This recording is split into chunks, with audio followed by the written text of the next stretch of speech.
بسم الله الرحمن الرحيم، والصلاة والسلام على أشرف المرسلين سيدنا محمد، طب القلوب ودوائها وعافية الأبدان وشفائها ونور الأبصار وضيائها، صلى الله عليه وعلى آله وصحبه وسلم. ثم أما بعد، نبدأ حلقة جديدة من حلقات وجهة نظر. وطبعا بداية نصلي على رسول الله عليه الصلاة والسلام، ونتكلم شوية ونفضفض ونقول وجهة نظرنا في المنتخب. طبعا امبارح انا عملت فيديو وقلت ان المنتخب ان شاء الله هيفوز وهيصعد هو بدون صلاح. طبعا الكلام كله عن صلاح، وصلاح اكيد اكيد اكيد اكيد اسطورة من اساطير الكرة المصرية. فالناس اللي بتقول لك ان صلاح مش اسطورة اكيد غلطانين. بس هم الفكرة كلها في ايه؟ ان الناس بتفتن الناس في بعضها، عايزين يفتنوا الاهلي في الزمالك وعايزين يفتنوا الزمالك في الاهلي، عشان ده كله يقولوا ان الاسطوره مش هو محمود الخطيب. لا، محمود الخطيب هو الاسطوره الحقيقي غصب عن عين اي حد، وحسن شحاته اسطوره، وكل دول اساطير. يعني النهارده انت طاهر ابو زيد ما كانش اسطوره؟ لا اسطوره. طيب ابو تريكه مش اسطوره؟ اسطوره. المشكله كلها في شيكابالا، هم عمالين يتكلموا ده كله عشان شيكابالا. شيكابالا اسطوره، حريف حريف، بس مشكلته الوحيدة مشكلة أخلاقية مع الجماهير، وجماهير الزمالك قبل جماهير الأهلي، لازم نعترف بذلك. واللي ما يعترفش بكده يبقى أكيد إنسان ضلالي من جواه، وكل واحد عارف نفسه. فموضوع محمد صلاح لا أسطورة. محمد صلاح أسطورة وهيفضل أسطورة، وهو أهم لاعب في تاريخ الكرة المصرية من ساعة ما اتعملت لغاية دلوقتي، لأنه الوحيد اللي احترف بره. طبعا احنا ما شفناش في ناس كتير احترفت كتير، بس ما خدتش الفترات اللي هو خدها. يعني ده 7 سنين دلوقتي في ليفربول، غير اللي كان في سويسرا، ايام بازل السويسري وايام فيورنتينا وايام تشيلسي. طبعا ما قعدش في تشيلسي حاجه. المهم يعني هو راجل اسطوره، واللي ينكر ده يبقى ضلالي برضه. فكلهم اساطير، واحنا بالنسبه لنا ابو تريكه اسطوره، والخطيب اسطوره، وغصب عن اي حد، غصب عن اي حد. حسن شحاته اسطوره، حسن شحاته اسطوره، علي خليل اسطوره، اسطوره بالموقف اللي اتعمل، حتى لو كان نصف مزيف. يعني بنسمع كلام كده وبنسمع كلام كده، بس المهم كده كده اخلاقيا الراجل محترم وكل حاجه. فهي كلهم اساطير. منتخب مصر بقى، منتخب مصر بصراحه ربنا في المباراه الاخيره امام منتخب اللي هو كاب فيردي، منتخب كاب فيردي، الراس الاخضر. انا عايز اجيب اسمه بالعربي، الراس الاخضر. يا امام الراس الاخضر كان منتخبنا افضل بكثير، افضل بكثير. يعني المفروض نفوز 3-4. مصطفى محمد مضيع كام كوره. وبعدين في الشوط الثاني انت لما نزلت تريزيجيه الدنيا اتغيرت. تريزيجيه ده ما يقعدش، حتى لو له مرموش ينزل مرموش وينزل، يعني شوط وشوط صح، وتغييره غريبه. وزيزو المفروض ما يطلعش. فالمهم يعني احنا بنقول ما المفروض الظاهر والله اعلم، الظاهر كده والله اعلم ان الراجل ده اللي هو فيتوريا، الموضوع مش هو اللي بيحط الخطه، مش هو اللي بيكلم الناس على التشكيل. شكله كده مفروض عليه ناس، في ناس مفروض عليه، مش فاهم ليه، مع انه الموضوع بسيط. يعني مشكلتنا الوحيدة في خط الدفاع، وعشان تاخد البطولة لازم تدافع كويس. ولذلك وجهة نظري نلعب محمد عبد المنعم جنبه اللي هو ياسر إبراهيم أكثر نشاطا وحيوية، وأكثر يعني أكثر من حجازي في السرعة والانقضاض على الكرة بسرعة زي عبد المنعم. لكن عبد المنعم بيتلجلج وبيتعب عشان ده تعبان جنبه. ما كتر خيره. يعني حجازي ده احنا ما بنقولش انه هو لاعب سيء، لكن هو مستواه دلوقتي بعد الاصابه مش كويس. وشفناه في كاس العالم للانديه، احنا مش لعبناه وفزنا عليهم 3-0، وبرضه هو كان بطيء المشكله كلها في البطء. الباك ليفت ده شوارع، يعني سواء كان فتوح او الثاني محمد حمدي. بس انا بفتوح احسن. يعني المفروض يعني فتوح احسن على اساس بيهاجم كويس، بس لياقته البدنيه اكيد مش هتسعفه. فعشان كده امبارح غير، ولا اول امبارح يوم الماتش. فهي وجهات نظر. وجهة نظر، بس احنا بندعي له. المنتخب ماشي بدعاء الوالدين، واللي ماشي بدعاء الوالدين ان شاء الله بينجح. فهي دي باذن الله باذن الله باذن الله حننجح بدعاء الوالدين باذن الله. منتخبنا في نقطة غريبة جدا جدا جدا برضو أنا شايفها على الساحة الرياضية. المنتخب ما بقاش ليه مشجعين، يعني الأهلي والزمالك واكلين الجو خالص. الأهلاوية بس أنا ما أعتقدش الأهلاوية يا أخي، هم الزملكاوية دول المشكلة. الأهلاوية دايما بالنسبة لهم المنتخب مصر هو الأهلي، والأهلي هو منتخب مصر، فعشان كده بيتعاملوا بنفس الروح. الزملكاوية لأ، الزملكاوية مين اللي بيلعب؟ لو الغالبية العظمى ما فيهمش زمالك بالنسبة لهم مش موضوع عادي. لا طبعا المفروض، لا المفروض انت تشجع حتى لو ولا واحد من الزمالك بيلعب في المنتخب. ده الطبيعي، يعني اي بني ادم انسان سوي، زملكاوي سوي او اهلاوي سوي يشجع منتخب مصر، لان ده مصر. ماليش دعوه انا بصلاح، ولا ليا دعوه بتريزيجيه، ولا ليا دعوه بمصطفى محمد. احنا بنشجع مصر. ولذلك الاهلاويه قبل الزملكاويه بيطالبوا بزيزو ومصطفى محمد وبيشيدوا بأدائه، يعني الموضوع منتهي. طب انتوا يا زملكاويه او انتوا يا مشجعين نادي الزمالك، هل بتعملوا كده؟ لا. امام عاشور امبارح لو جاب الجون والكرة الشوطة الحلوة حلوة حلوة حلوة في امام عاشور، شوطها بشماله 10/10، لو دخلت كنت هتسمع زيطة وزنبلطة وكلام فاضي كتير. ليه؟ عشان يا امام عاشور جاب جون. لا، المفروض ما يكونش كده. فهو منتخب مصر ان شاء الله هنعرف يوم الاحد هيلعب مع مين. الله اعلم بقى، مع الكونغو الديمقراطيه ولا منتخب زامبيا. سواء ده ولا ده، اكيد اكيد اكيد هم اعلى مننا. اعلى مننا في ايه؟ اعلى مننا في دفاعهم بس، لكن احنا اعلى منهم مهاريا، اعلى من اي فرقه مهاريا. ولو الناس دي بتلعب مع بعض كتير واتفقوا مع بعض او انسجموا مع بعض، الانسجام ده هيؤدي بمصر الى مرحله تانية خالص خالص خالص. وانا عندي احساس كده، وجهه نظر برضه والله اعلم، ان منتخب مصر في البطوله دي هيعمل زي النادي الاهلي. يعني موزمبيق بتهديك بطاقه التاهل بالتعادل مع غانا، زي ما اهداك يا اهلي اطهر الطاهر بضياع ضربه الجزاء انه يصعدك في الادوار اللي بعد كده. هو ضربة الجزاء دي، فهو زي اطهر الطاهر منتخب موزمبيق. فانت دلوقتي صعدت كتاني مجموعة وهتتسهل معاك بدعاء الوالدين، زي ما قلنا بدعاء الوالدين. وان شاء الله ان شاء الله ان شاء الله مستوى المنتخب بيتحسن بالروح القتالية، بالروح اللي هي روح الفانيلا الحمراء في النادي الاهلي، بقت روح الفانيلا البيضة او الحمراء ايا كان اللي بيلبسوا منتخب مصر. فهو روح منتخب مصر، الروح.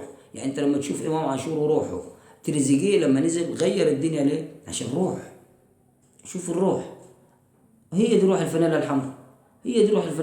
امام عاشور ولا تريزيجيه ولا محمد عبد المنعم ولا حتى حجازي روحه عاليه بس بطء. اصلا الاصابه بتاعت الركبه صعبه. فهو لما تيجي تبص مثلا عمر كمال عبد الواحد بيلعب بروح ازاي، محمد هاني كان نجم، والله كان نجم.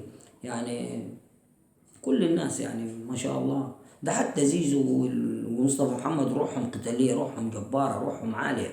وفتوح بيلعب بروح. فالناس دي هي اللي هتفرق مع منتخب مصر. فإن شاء الله إن شاء الله إن شاء الله صاعدين من دور ال16 إلى دور ال8، ومن دور ال8 إلى دور قبل النهائي اللي هو دور نصف النهائي، وبعد كده نخش على النهائي. وبإذن الله بإذن الله بإذن الله أنا عندي ثقة في الله إن البطولة دي بتاعتنا. زي ما قالت المرة دي، بس أنا ما بصدقهاش يعني. ما بصدقش أنا الكلام اللي عبد اللطيف ولا بتاع. فربنا يصلح الحال، وإن شاء الله هنتفرج ونشوف.